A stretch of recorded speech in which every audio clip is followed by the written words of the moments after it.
For Priest John, a funeral is a weekly routine. Of course, he would rather do a wedding ceremony, but a funeral is part of his duties. So today he also has a funeral. A young woman died in a traffic accident. Today is her service and the church is packed. As John is busy blessing the young woman in the open casket, he notices something striking him on her body. Priest John completely froze up when he saw it. He knew he had not been allowed to open the casket at the parents' request, and now he understood why. When he looked over his shoulder, he could see the shocked faces of Macy's parents. John had the casket closed again and finished up the ceremony. But he was not going just to let the casket be buried. He went into the back to get his phone and called the police. He needed them to see right away. But Macy's parents had different ideas. What detail had John noticed in the casket? Why did her parent react this way? Before we start, can we get this video to 1,000 likes? Please hit the like button and subscribe to the channel. And what was the secret they kept hiding about their daughter's death? The death of little Macy Greenwood was devastating news for the small town in rural Arkansas, and nobody expected something like this to happen. As Macy's parents told the press, her death had been caused because of a car accident. And most shocking of all was the fact that the driver didn't stop the vehicle for helping the girl. Unfortunately, there were no witnesses in front of the whole scene of the accident. Therefore, it was very difficult to find out who was that person that was responsible. There was overwhelming sympathy from the town for the poor family, which was grieving. The funeral was scheduled to take place in 2 days, and Macy's family wanted to prepare nicely the ceremony to say a worthy goodbye. But that day, maybe more details would be revealed about the car accident. What could happen on this day, which brought up so many questions about that accident? Macy's parents and every other citizen in this small town were very religious. Therefore, the funeral ceremony would take place in the local church, the town's pride.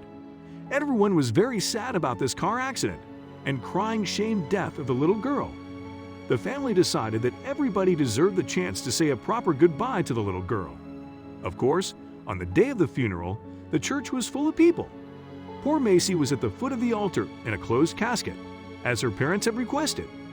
The atmosphere was kind of mournful because nobody expected a tragic accident like that happens to this small town. Priest John was the one who led the ceremony.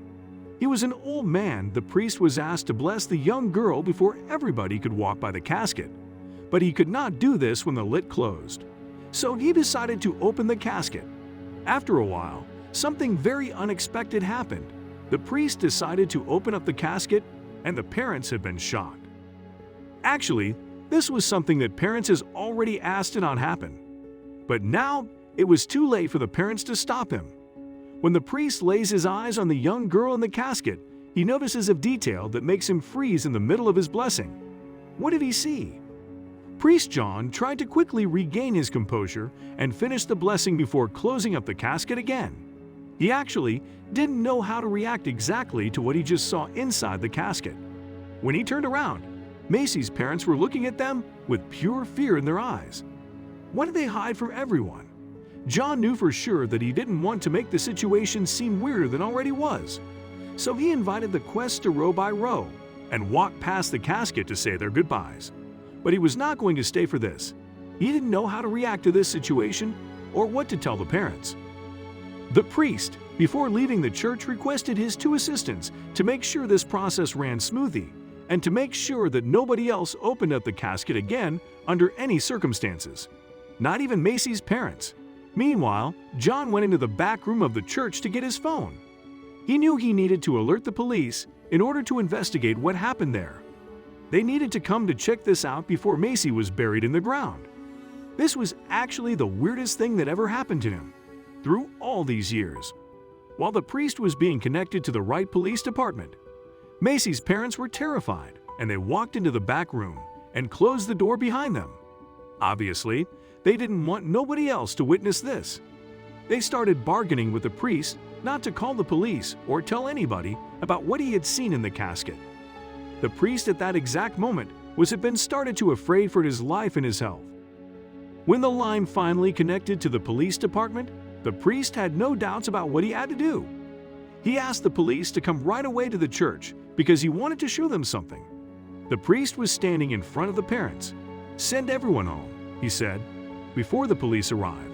But the parents tried one last time to persuade the priest to call off the police. It almost looked like they were afraid for their own lives as well. They had a reputation to uphold in this town. All the neighbors had been so friendly to them since their daughter died. They didn't want to hurt all of their feelings. But nothing would be the same if their neighbors found out what they were hiding. Then suddenly, Macy's parents locked the door. The priest's face turned pale. What were they going to do with him? Macy's parents looked at each other, almost like they were unsure of what to do next. The priest sat down on a chair. He felt like he couldn't breathe. He was having a panic attack. The parents couldn't help but feel sorry for the priest. After all, he was an old man, and they weren't bad people. They offered him some water, but when he wasn't paying attention, they slipped something into his drink. After that, the priest fell asleep and would wake up in a shocking place. Macy's parents dragged the priest to the room with Macy's coffin. They put the priest in an empty coffin to hide him from his assistants. Macy's father ran towards the car and jumped in. As they drove off, the priest came running through the back door. He screamed something at them, but they didn't care. They had to get as far away as possible. But when they drove around the corner of the street, they were greeted by something horrible. They heard the sirens of the police cars from a distance. They were coming straight at them. Macy's parents could now see the police cars driving up the street toward them. They tried so hard to conceal their secret, but it was all for nothing. It was over for them. The police officers took Macy's coffin back inside the church and wanted to talk to each parent alone. They started the interrogation pretty rough. The officers told Macy's parents they had to look inside the coffin. That was the only way to get the truth out. But when Fred went to get the coffin, he came back empty-handed. "The coffin is gone," he said. He looked at his partner in disbelief. "How is that possible? We were all in this room together." You could feel the tenseness in the air. What had happened with Macy's coffin? Was there someone else involved? The officers handcuffed Macy's parents to their chairs. They walked out the door, wanting to investigate. But the church is massive. It has lots of different hallways and secret hideouts. The officers also don't have access to every part of the church, which makes this very tricky. They need to handle this with care. The coffin must be on the ground floor. You can't go downstairs with it. They decide to split up. Buck went to the back of the church and Fred to the front. He ordered everyone to stay inside and lock the front door. The people in the church started mumbling. They disagreed with what was happening, but they had no say in it. In the meantime, Buck had discovered where the footsteps came from.